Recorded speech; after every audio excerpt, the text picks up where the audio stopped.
Alors, je partage mon écran et puis on attaque avec Thomas. Vous voyez mon écran, c'est bon? Ok, magnifique. Donc, les grands chiffres qui ressortent du test, Thomas, 52 de VO2 max, 4,7 litres par minute. Donc, 52, c'est la valeur relative au poids de corps. 4,7, c'est la valeur absolue. 172 BPM en max sur le test. Tu as terminé le palier de 255 watts.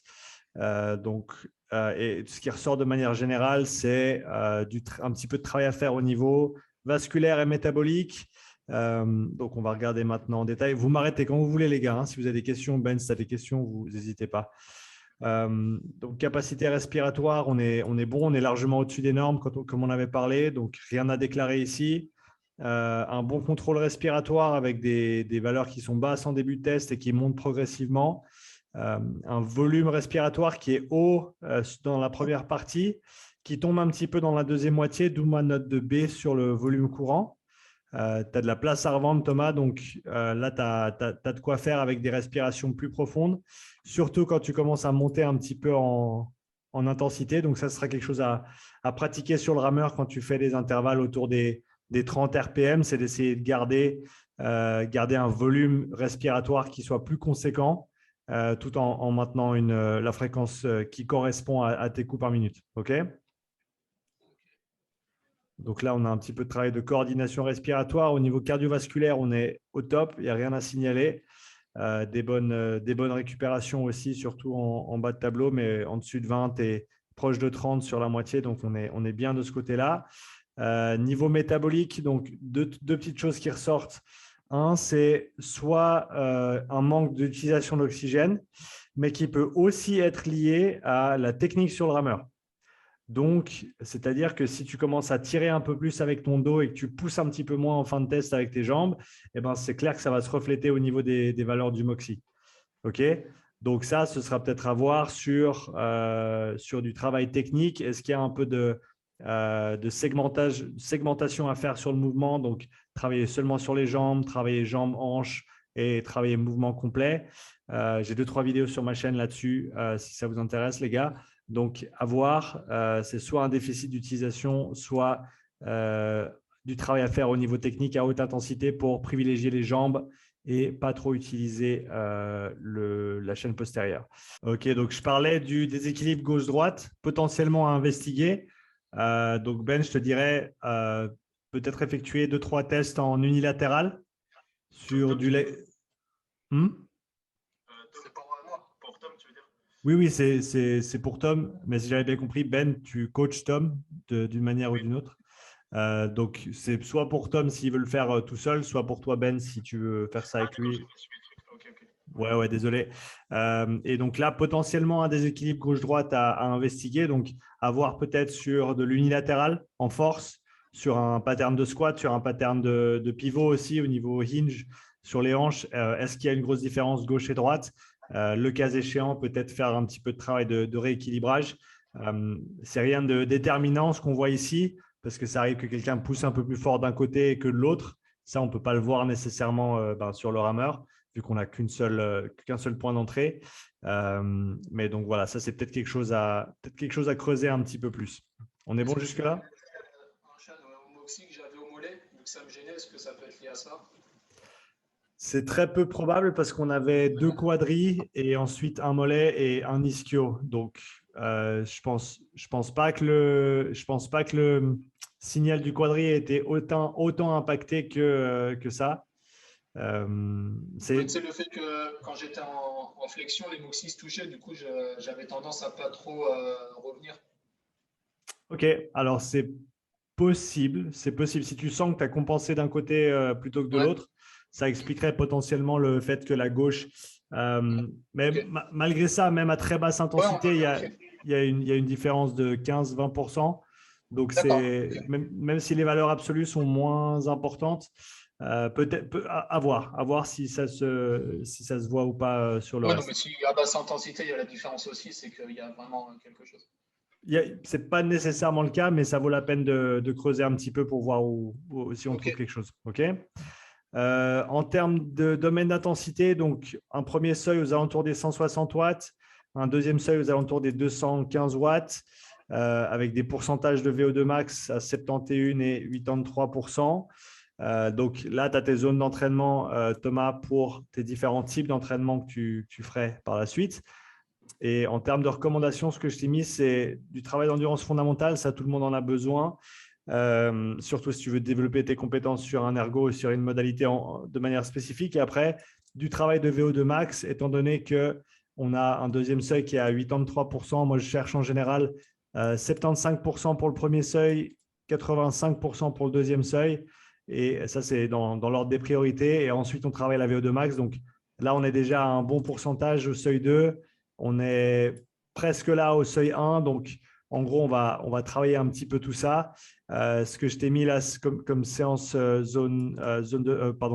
max, c'est des intervalles de 30-15 qui se font assez souvent sur le vélo, mais qui sont sympas aussi sur le rameur. Ça change un petit peu des blocs de 3 ou 4 minutes en continu. Donc là, ce que je t'ai mis en exemple de progression, c'est 8 semaines de prog à raison de 4 séances semaine. Je sais que c'est beaucoup et que pour la plupart des gens, ce n'est pas possible à intégrer, surtout dans un contexte de CrossFit. Mais voilà, si tu as envie de te dédier au rameur pendant quelques temps pour voir ce que tu peux en tirer, je t'ai mis une petite prog ici avec 2 séances de zone 2. Commence avec un max effort de 30 minutes à 20 coups par minute. Donc, tu ne vas pas au-dessus de 20 coups par minute et tu fais 30 minutes pour le maximum de watts ou de mètres, suivant comment tu veux le quantifier. Et ça, c'est un truc que tu refais ensuite en semaine 7 pour voir comment tu as progressé. C'est un test qui est beaucoup utilisé chez les gens qui font de l'aviron. Okay. Et qui est un bon travail de base pour le rameur. Et ensuite, tu vois que tu as entre 40 et 60 minutes de travail de zone 2 sur ces séances avec un petit peu de repos quand même et un peu de travail. Le R, c'est toujours rate, donc c'est la cadence, c'est les coups par minute. Donc, les coups par minute sont donnés pour chaque séance. Ici, tu vois qu'on est à 18 sur le premier intervalle de 20 minutes, 20 sur le deuxième intervalle de 20 minutes et 22 sur le troisième intervalle de 20 minutes. Bien sûr, ces séances peuvent être modifiées, peuvent être ajustées selon tes dispos et le temps que tu as. Mais dans l'idéal, si tu voulais bien progresser au rameur pendant 8 semaines, tu ferais ça. On a ensuite le travail de VO2 max. Donc, pour commencer, un petit 2000 mètres max effort, si tu n'en as pas un qui est récent, juste histoire d'avoir cette base-là pour travailler et pour quantifier tes progrès. Les séances de 30-15, donc là, c'est 3 blocs de 10 reps. Chaque rep est composé de 30 secondes à 260 watts, 15 secondes à 130 watts. Les 30 secondes se font entre 32 et 34 coups par minute, donc ça bouge assez vite. Et le repos se fait entre 18 et 20 coups par minute. Donc, c'est du repos actif. Pendant 15 secondes, ce n'est pas très long. Donc, tu n'as pas le temps de changer la résistance ou quoi que ce soit. En gros, tu rames à 260 watts pendant 30 secondes. Et après 15 secondes, c'est juste, tu bouges gentiment. Tu n'appliques pas trop de force. 130, c'est à peu près là où tu as commencé le test. Donc, tu te rappelles, c'était super tranquille. Et donc, une fois que tu as fait ces 10 intervalles, tu fais 5 minutes de repos actif en zone 1 et après, tu rempiles pour 2 blocs supplémentaires.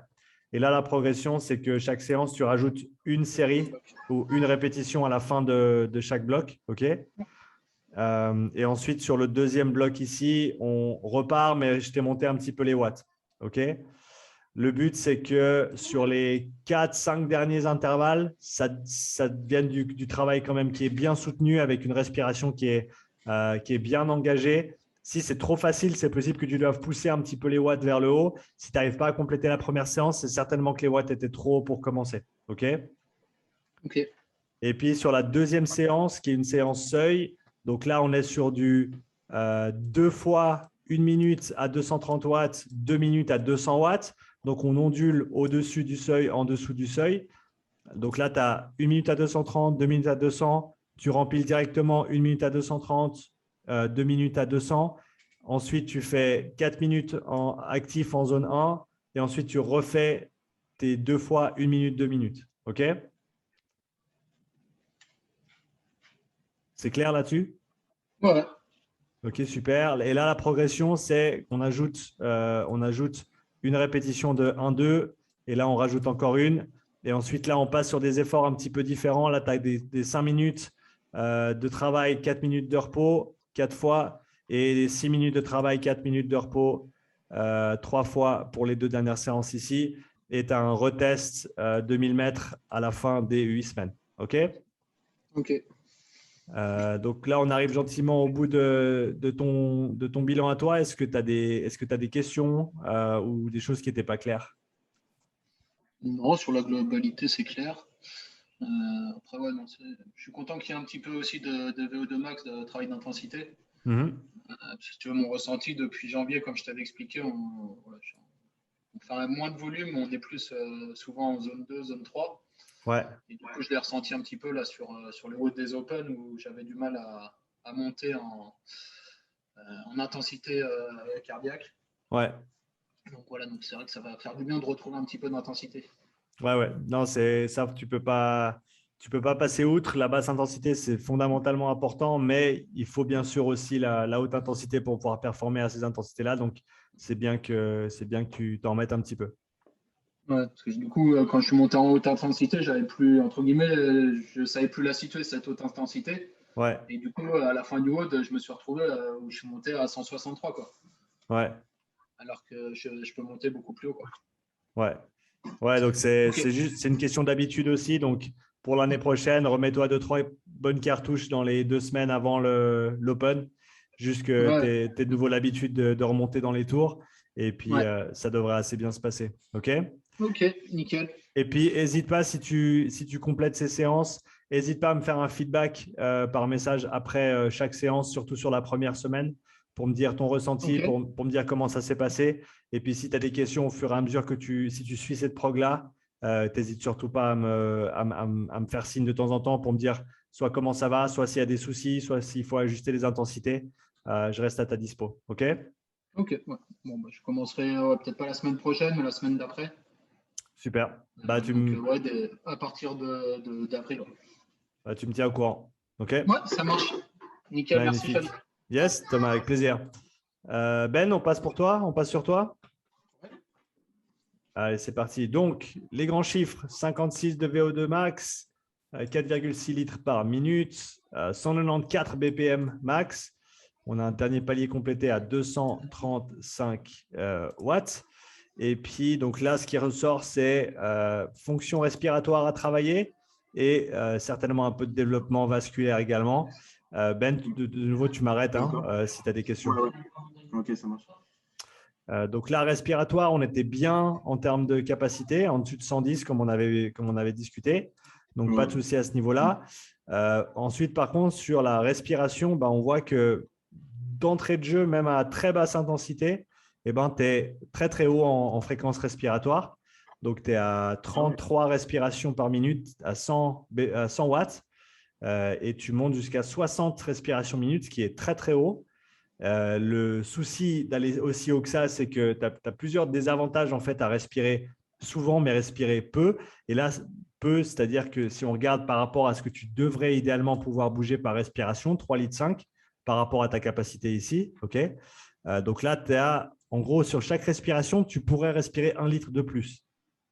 Tu veux dire, en fait, ouais, je vais être en fréquence et de chercher plus une respiration plus lente et plus profonde, peut-être, c'est ça? Exactement, exactement. Ok. Favorise le volume et baisse la Ouais. fréquence au maximum. En gros, tu as 3 avantages à favoriser le volume par rapport à la fréquence.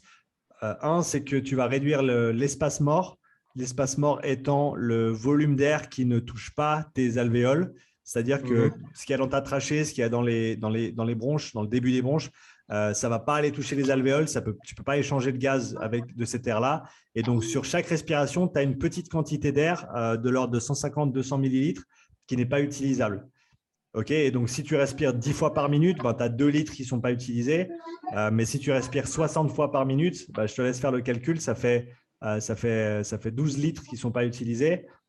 Donc, ça fait pas mal d'air quand même que tu peux économiser par minute. Okay, ça fait presque 10% de ton air ici à haute intensité, quasiment 10% de ton air qui ne sert à rien en fait. Okay, donc ça, c'est le premier avantage. Le deuxième, c'est qu'en ayant une respiration plus profonde, tu vas aller tout au fond des poumons avec l'air, donc tu auras plus de surface simplement pour effectuer l'échange gazeux. Et troisième, en ralentissant ta respiration, tu auras une meilleure rétention du CO2 qui entraînera une meilleure extraction de l'oxygène au niveau musculaire. Donc, plus tu as de CO2 dans le corps, plus tu peux le tolérer et plus tu en retiens et mieux ça se passe en gros au niveau utilisation de l'oxygène au niveau musculaire. OK? Ok. Ouais, en plus, ça a du sens parce que j'ai toujours eu l'impression, le rameur, c'est l'ergo où j'avais plus de mal à respirer, justement, comparé même à la bike ou le bike. Et, euh, et maintenant, je comprends mieux. Ouais, ça confirme vraiment la sensation que j'avais, quoi. C'est pas facile parce que en gros, là en fait, si je me rappelle bien par rapport au coup par minute que tu utilisais, en gros là tu fais 2 respirations par coup. Ok, et idéalement Ouais, tu veux faire une respiration par coup. ouais, Sauf si tu es c'est un peu vraiment mieux. dans le dur à la fin et tu es obligé de doubler. Mais en gros, à 20 coups par minute, tu dois pouvoir respirer 20 fois par minute, par exemple. Tu Mm. vois. Et quand tu es très, très haut en intensité, tu vas être dans les 32, 35 coups par minute. Et 32, 35 respirations minutes, c'est élevé. Ce n'est pas très élevé. En général, sur le vélo, quand les personnes sont libres pour respirer, tu montes facilement à 40, 45, des fois 50.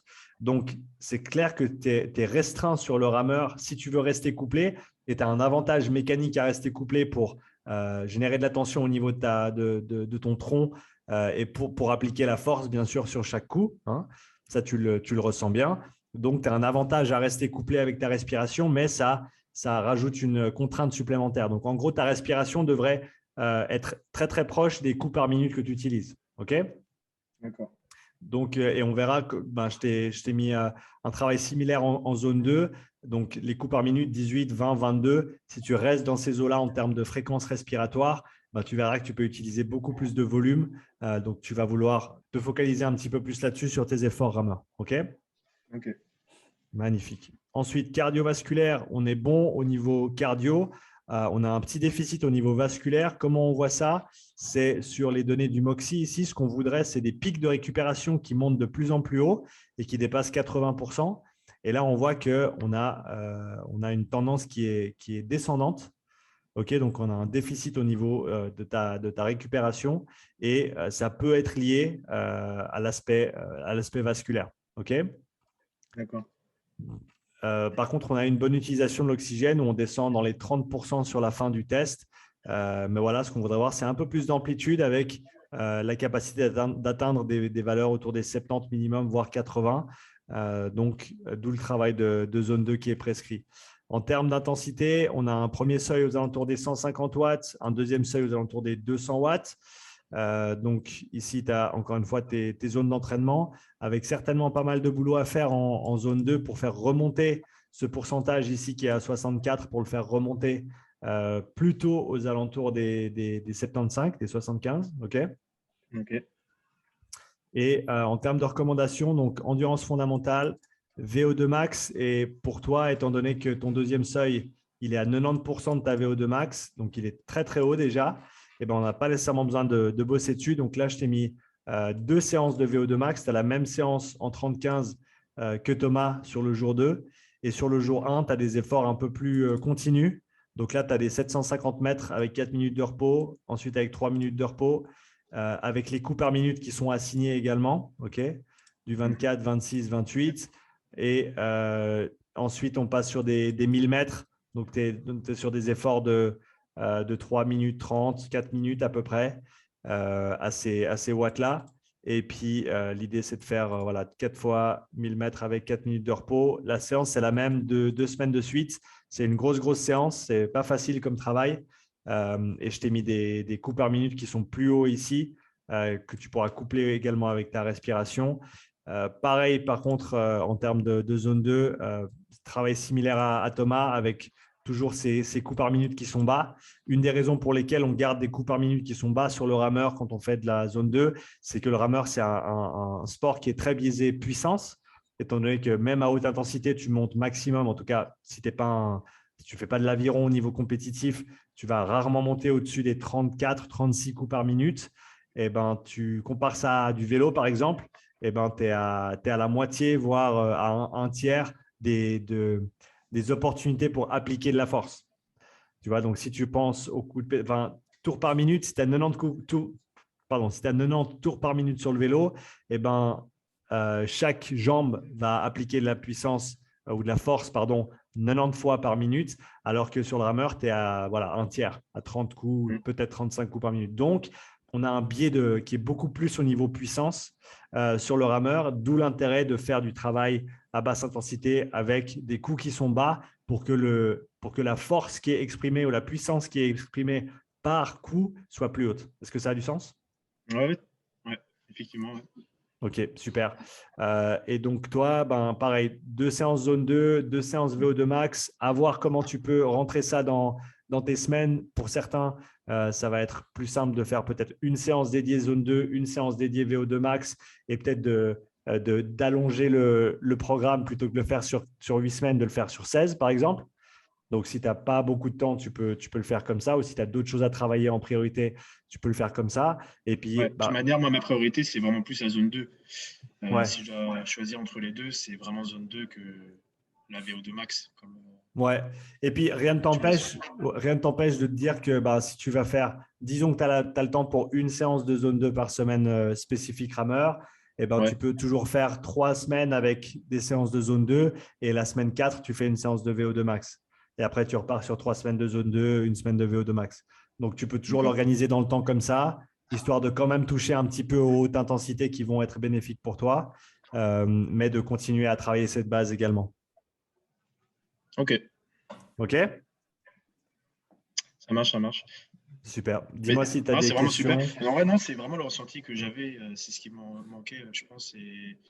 C'est vrai que je pensais toujours à bien respirer, mais c'est vrai que je calais pas. Je veux dire, je pensais pas à bien caler ma respiration par rapport au coup. Je pensais juste à bien respirer, c'est tout, tu vois. Ouais. Et c'est vrai, j'avais pas pris assez conscience. Parce que je pense toujours à bien oxygéner mon corps et je pensais pas que j'étais quand même aussi haut, tu vois. Et là, je m'en rends compte et du coup, on va travailler dessus. Ouais, super. Dessus, Parfait. Et ça, c'est quelque chose que tu peux travailler aussi sur le vélo, par exemple.